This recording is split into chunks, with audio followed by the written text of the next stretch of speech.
ज्या लोकांना अक्कल नाही, शेंबूड काढायचा माहीत नाही, विदर्भामधले प्रश्न काय त्याची अक्कल नाही, कुठं अजून कुठलं काम केलं नाही, ही लोक देवाभाऊंच्या वरती बोलतायत. हे यांचं अज्ञान आहे. अरे ज्या विदर्भातून हे येतात लोक, त्या विदर्भाचा गेली 60 वर्ष या राष्ट्रवादी काँग्रेसवाल्यांनी त्यांचा बॅकलॉग भरून काढला नाही. तो बॅकलॉग देवाभाऊंनी भरून काढलेला आहे.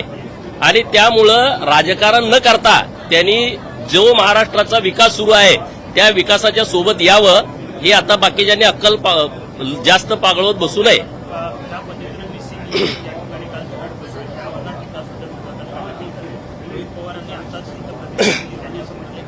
अरे त्यांना आणि त्याच्या आजोबानं एखादी वीट लावल्या का महाराष्ट्रामध्ये कुठं विकासाची?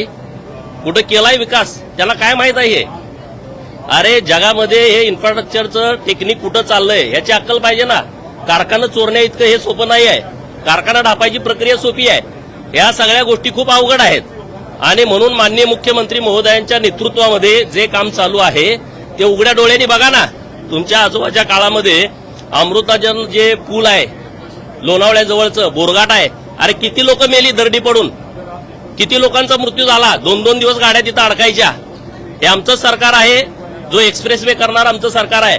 आमचंच हे सरकार आहे जे मिसिंग लिंक आता कनेक्टिंग लिंक सरकारच्या माध्यमातून बदललेलं आहे.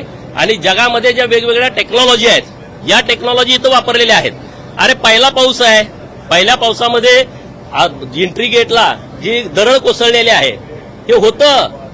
यांनी सगळं बाकीच्या बाहेर देशामध्ये कशा पद्धतीनं अशा पद्धतीचे रोड केलेले आहेत त्याची जरा माहिती घ्यावी आणि मग ह्याचं राजकारण करावं. कारण ज्यांचा जन्मच भ्रष्टाचारामध्ये झालाय, सगळ्या पिढ्यानपिढ्या भ्रष्टाचार केलाय, त्यांना पुढे दिसणार काय? महाराष्ट्रामध्ये जी कामं चालू आहेत आणि जे डेव्हलपमेंट सुरू आहे, मी बघतोय गेले 20 वर्ष, मी 20 वर्ष झालं राजकारणात आलोय, तर 20 वर्षामध्ये गावाकडचे रस्ते असतील, गावाकडे दुष्काळी पाण्याच्या योजना असतील किंवा हे हायवे असतील, समृद्धीसारखा महामार्ग बनवणं हे काय खायचं काम होतं का? आज शक्तीपीठासाठी तुम्ही लोक विरोध करता. शक्तीपीठ गरज आहे लोकांची.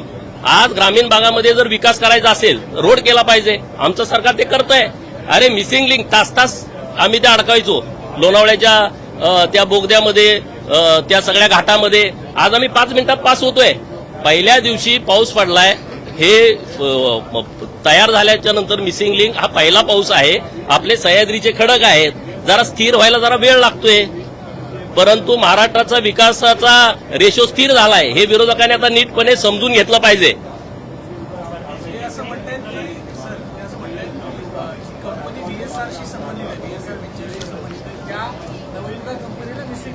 कंपन्याची मला माहिती नाही. कंपन्या मी कशाला बघत बसू? माझ्या सरकारनं काम केलंय ते अत्यंत चांगल्या पद्धतीने केलेलं आहे. आणि आम्ही त्या रोज त्या मिसिंग लिंकचा, कनेक्टिंग लिंकचा आम्ही वापर करतोय. आता नैसर्गिक आपत्ती आल्याच्या नंतर ऍक्सिडेंट कशाला म्हणतात? नैसर्गिक आपत्ती आहे. आणि त्यामुळं काही थोडी लोकांचं म्हणजे काल गैरसोय झालेली आहे, तर त्यामध्ये पण सरकारनं अत्यंत व्यवस्थितपणे लक्ष देऊन कुठली जीवितहानी होऊ नये, लोकांची गैरसोय होऊ नये यासाठी सरकारनं व्यवस्थितपणे काल काळजी घेतलेली आहे.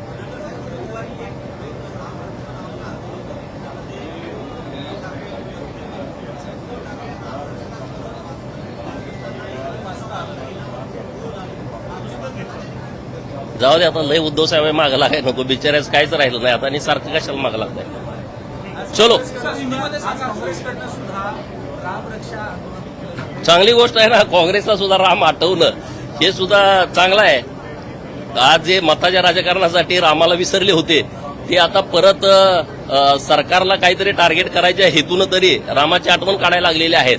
म्हणजे प्रभू रामचंद्राची आठवण ही काँग्रेसला आलेली आहे की ज्या प्रभू रामचंद्राच्या अस्तित्वावरती ही लोक शंका घेत होती, आज त्यांना जप करायची वेळ आलेली आहे. म्हणजे ही प्रभू रामचंद्राचीच ताकद आहे. मिसिंग लिंक के सवाल उठाए गए, पहली बारिश में जिस तरह से मलबा आया, मुख्यमंत्री ने इसके बारे में समझाया कि किस तरह से मिसिंग लिंक। माननीय मुख्यमंत्री महोदय जी ने कल सभागृह में इसके बारे में निवेदन किया है और जो हमारे विरोधी पक्ष के मित्र है इसकी राजनीति कर रहे हैं, उनका कोई गलती नहीं है. उन्होंने कहीं विकास का काम ही नहीं किया पिछले 40-50 साल में. लेकिन अभी महाराष्ट्र अच्छी तरह से डेवलप हो रहा है, अच्छी तरह से आगे जा रहा है, तो उनकी दिक्कत थोड़ी होगी उनको.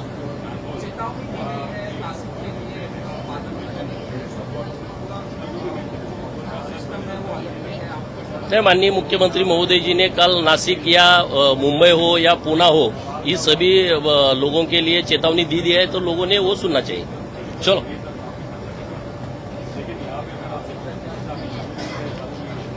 बोलो।